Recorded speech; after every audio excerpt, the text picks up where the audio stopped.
fell into the swimming pool. The two sisters quickly dived to get it, but instead of finding the ring, Jana's hair got caught in the filter. Bree immediately rushed over to help her sister. What they didn't know was that a bigger danger was about to come. The pool manager, McGrady, thought everyone had left. He pressed the button to close the pool and headed home. Suddenly, the massive fiberglass cover started sliding shut. Bree saw it coming and desperately pulled Jana's hair free. They raced to the surface, but it was too late. The pool cover sealed them underwater. The sisters screamed for help, but the building was silent and empty. They pushed the cover with all their strength, but it wouldn't budge. Even worse, the pool had closed for the week.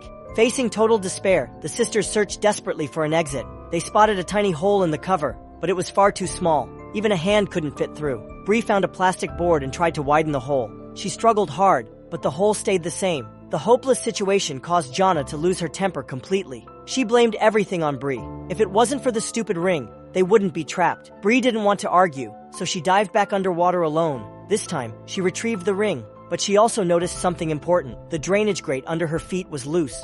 If they could use that grate, maybe they could smash the cover. Bree pulled with all her might, but it wouldn't move. She desperately asked Jana for help, but Jana dismissed it as a bad idea. At that moment, Bree's fiancé, David, called her phone. Bree's eyes filled with hope, certain David would come save them. But as afternoon turned to sunset, the phone rang countless times, yet David never showed up.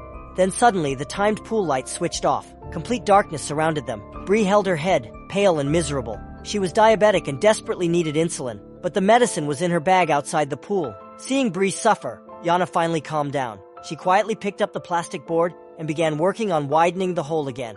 The two sisters had been trapped in the pool for 4 hours. Suddenly, the pool lights turned back on. It was Clara, the night shift cleaner. Seeing someone approach, the sisters pounded on the cover and screamed for help, but Clara ignored their desperate cries. Instead, she started rummaging through Bree's wallet. Finding only a little cash and one bank card, Clara looked disappointed. Then she switched off the pool's security cameras. She walked calmly over to the trapped sisters and began to chat casually. Turns out Clara had recently gotten out of jail for theft. She owed a lot of money, had a daughter at home, and desperately needed cash. Her plan was simple: extort money from the two sisters. Clara demanded the PIN to Bree's bank card. Only then did the sisters realize they were being blackmailed. Jana got so furious she cursed Clara out. Clara became enraged and immediately switched off the pool's heating system. The water started growing colder and colder. Bree thought about it carefully, then finally gave Clara her PIN number. But Clara wanted to verify it first, saying she'd free them once she returned. The sisters shivered miserably in the freezing water, desperately waiting for Clara. Finally, Clara returned, but still didn't open the cover.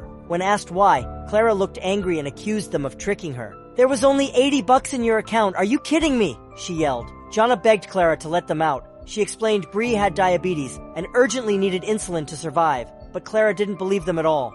Watching Bree grow weaker and weaker, Jana hated Clara deeply. She decided to get revenge on the cruel woman. She tricked Clara into coming closer to the hole. She successfully hurt her. But at what cost? Clara, completely enraged, went straight to the controls and activated the pool's cleaning system. Suddenly, chlorine gas shot into the pool with immense force. The powerful streams made the sisters dizzy and disoriented. They struggled desperately, and the already weak Bree sank underwater. Jana panicked, quickly pulling Bree back to the small hole for air. Seeing the sisters nearly drowning, Clara decided she didn't want anyone dying on her watch. She switched off the cleaning system. Then Clara returned and demanded Bree's diamond ring. Bree hesitated, but she had no choice, and reluctantly handed it over. Looking at the ring, Clara thought she could sell it for decent money. Realizing she had nothing else to squeeze from them, Clara finally went to the control room, preparing to open the pool cover. But when Clara entered the code to open the pool cover, it showed an error. Turns out, McGrady had already changed the password. Now Clara panicked. If she couldn't get them out, the two sisters were doomed. But remembering her earlier blackmail, she didn't dare call for help or tell anyone. She had just gotten out of jail, and the last thing she wanted was to go back. Finally, Clara decided to abandon the sisters, leaving them to their fate. Seeing their hope vanish again, Jana cursed angrily. But when she turned around, Bree had already passed out. Without insulin immediately, Bree would surely die.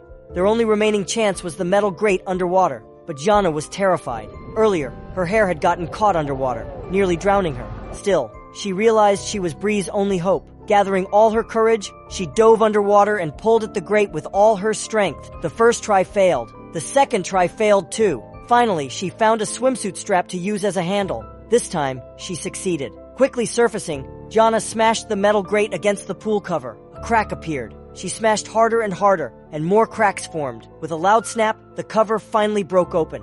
Gianna immediately dragged Bree onto land and injected her with insulin. Bree slowly regained consciousness. Just as Gianna breathed a sigh of relief, she looked up. Clara had come back again, this time holding a gun pointed directly at them. Clara feared that if the sisters survived, they would definitely report her to the police. So she decided to eliminate that risk herself. Gianna hugged Bree tightly, crying and promising Clara they wouldn't tell anyone. But Clara didn't believe her, stepping closer and closer. In desperation, Gianna remembered Clara's weak spot. "If you kill us," she shouted, "what will happen to your daughter?" This struck Clara deeply.